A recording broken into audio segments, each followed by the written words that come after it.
Hallo schon zusammen, herkese salam. Prepozision və artikellərin sadələşməsini izah edəcəm. Gəlin bir cümlələrə baxaq. Ich gehe ins Kino. Ich gehe ins Kino. Mən kinoya gedirəm. Burada kino ifadəsi akuzativdədir. Çünki hərəkət kinoya doğru yönəlib.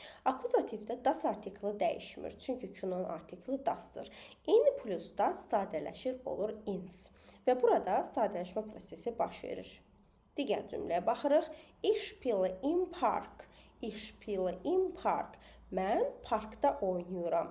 Burada oynamaq hərəkəti parkda baş verir. Yəni park sözü dativdədir. Parkın artiklı deyadır. Deya dativdə demə çevrilir.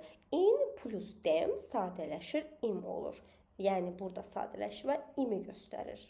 Digər cümləmizdə ich fahre zur Arbeit. Ich fahre zur Arbeit. Mən işə sürürəm, yəni miniklə işə gedirəm mənasını verir.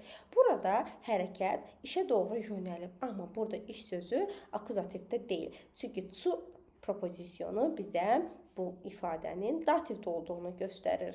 Arbeit sözün artiklı didir. Di dativdə deyaya çevrilir. Zu plus deya bərabərdir zu'a. Sadələşməmizdə zu'a olaraq yazılır. Bir neçə propozisyon və artikellər sadələşir, belə formalara düşür.